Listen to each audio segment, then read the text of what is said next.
Grand Theft Auto, the Trilogy Definitive Edition is officially arriving digitally November 11th for PlayStation 4, PlayStation 5, Xbox One, Xbox Series, along with Switch and PC. Physical copies, except for PC, PS5, will be arriving on December 7th. A lot of people are very excited for the GTA Definitive Edition Trilogy, myself included. In fact, at the recording of the video, it is number 24 on Trending, the GTA Trilogy Definitive Edition trailer.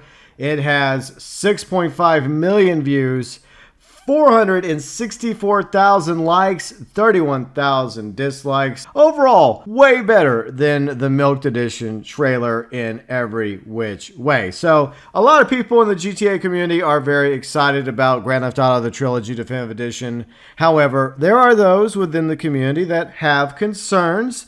And to some degree, I share their concerns because of past issues and history revolved around Rockstar as well as Take-Two. For the record, I hope that all three of these games are awesome. I've already pre-ordered the Definitive Edition trilogy, and I plan on streaming through 3, Vice City, and San Andreas back to back to back going into November 11th. So I'm obviously very excited about these games because I played them when they came out back in the day on the PS2, and I'm looking forward to trips back to Liberty City as well as Vice City, Los Santos, San Fierro, Las Venturas, and see exactly what changes, what improvements have been made when it comes to the GTA Definitive Edition trilogy. So let's talk about the concerns, because we went over all the information a few days ago back on the 20th anniversary of GTA 3 on Friday. Feel free to check out that video. First off, let's just talk about the look of the characters that we saw in the trailer as well as screenshots.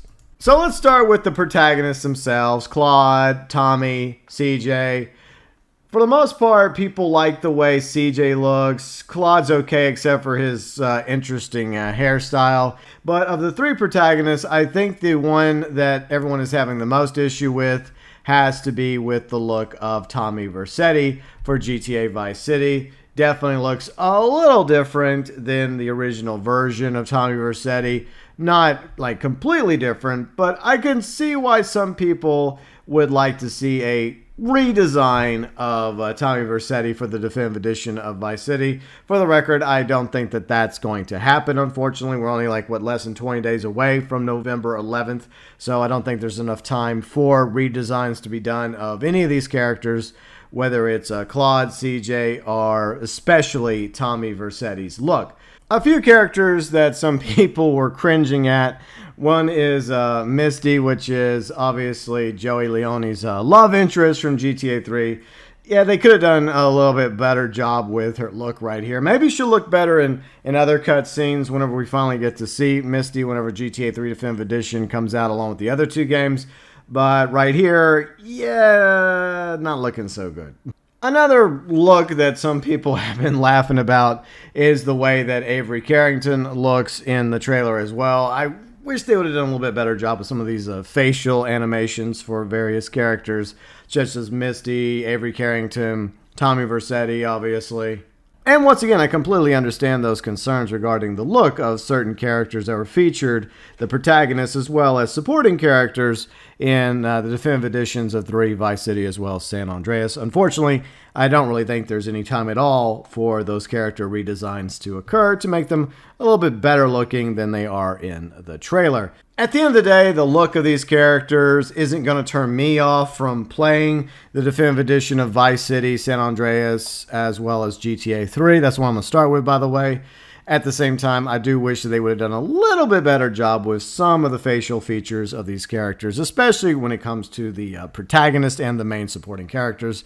I wasn't expecting them to look quote-unquote realistic like in GTA 4 or GTA 5, but I think that they could have done a little bit better with the facial animations and looks of several characters featured in the trailer. My next concern is how quickly Rockstar was to get the original versions of GTA 3, Vice City, and San Andreas off all the digital stores. They gave you maybe a week at the most to purchase GTA 3, Vice City, and San Andreas before they were removed. I really do think Rockstar made a mistake here. I think that they should have allowed a little bit more time for players that probably wanted to add GTA 3, Vice City, and or San Andreas, the original versions, to their libraries, to their collections, to be able to do so. A little bit longer deadline than October 11th. I would have given it till at least the end of the year, December 31st, 2021, or just simply left the original versions of GTA 3, Vice City, and San Andreas available for people to purchase via the stores, PlayStation, Xbox Store, as well as Rockstar Launcher, Steam, etc. I didn't really see the point of them taking those games down, especially if people might want to, give you money, Rockstar, in order to purchase the original versions of 3 Vice City as well as San Andreas. But I get it. You want people to only buy the definitive editions of those games, but I still feel like that both versions of the games can exist in the store together. Most players, I think, will know the difference between the original versions and the newer versions that are coming out on November 11th. At least I hope most people can tell the difference between the OGs and the definitive edition. My next concern also revolves around the original versions of GTA 3, Vice City, San Andreas, specifically on PC. The Take-Two war on the mods, and you can't exactly say that Rockstar is blameless here, because Take-Two is the parent company of Rockstar. In my opinion, Rockstar Take-Two share the blame on their war against all the mods out there for those original games, such as RE3, RE Vice City, and a few others as well that have been victims of cease and desist orders and threats of lawsuit from Take-Two. And these were, by the way, fans of the original 3 games that we're talking about here, and all they were doing was taking time out of their life to improve those games that they are so fondly of, 3 Vice City, San Andreas, with vast improvements through modding. And I didn't see any harm in doing so, especially since those are single-player games.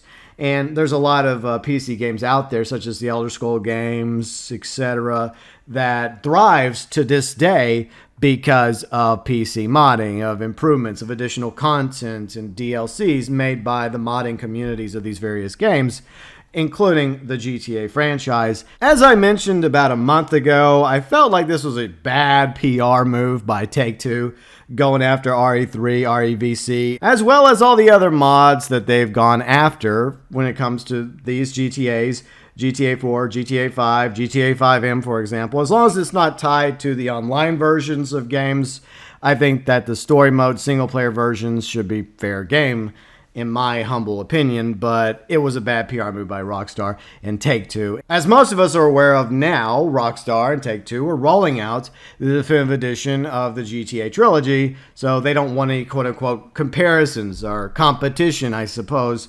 But at the same time, the bad PR move might not exactly help with sales when it comes to the GTA Trilogy Definitive Edition. The next concern revolves around the music of GTA 3, Vice City, San Andreas. Now, we are hoping that all the music will remain in all 3 games, but there's always that pesky little issue known as licensing in music. And despite the fact that Rockstar has mentioned that they have vast improvements for these games, including a weapon wheel as well as a radio station music wheel, I have to wonder, will all radio stations remain intact from 3 Vice City and San Andreas, as well as the music? I seriously hope that we do have all music licenses renewed for all the radio stations for all 3 games.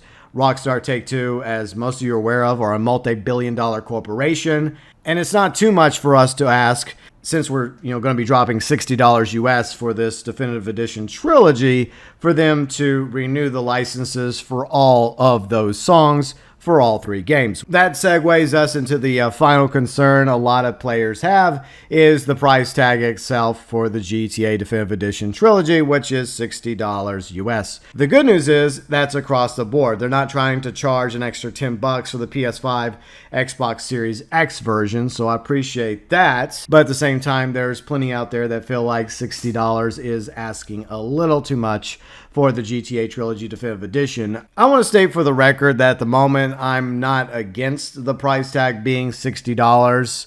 For one thing, we're getting 3 games, 3 classics that have had some improvements made to them. If you want more information about that, once again, check out my video from a few days ago. Yes, I know it's 26 minutes long, but there was a lot of stuff that we had to go over in that video. So if we break it down, like 60 bucks divided by 3, that's 20 bucks a game.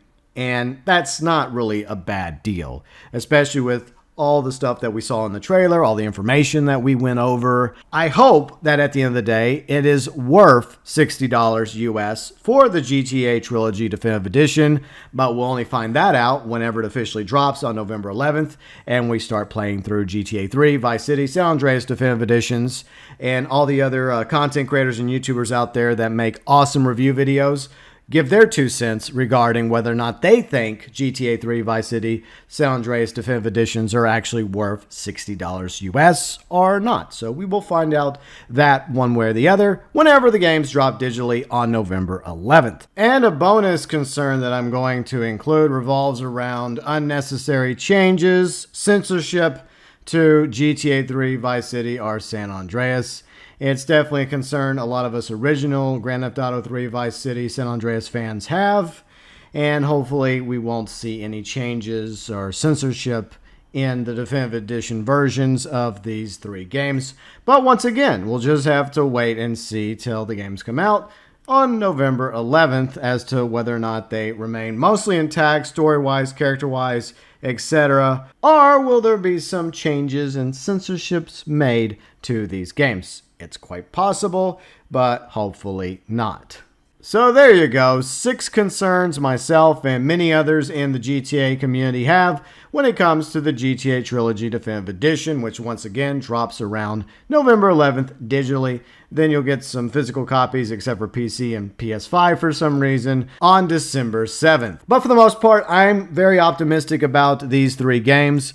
I look forward to going back to Liberty City, Vice City, 90s, Los Santos, as well as San Fierro, as well as Las Venturas. I really wish that San Fierro and Las Venturas was also in GTA 5, and I seriously doubt they'll be included with the Milked Edition of GTA 5 when they come out in March 2022. And if I put them side by side, obviously more excited about GTA Trilogy Definitive Edition than I am about the GTA 5 Milked Edition. Anyway, so those are my concerns, and I'm still excited about it. I pre-ordered it. I'm looking forward to playing through all 3 games. Going to be doing reviews of 3, Vice City, San Andreas as I complete each one, and maybe some other videos along the way.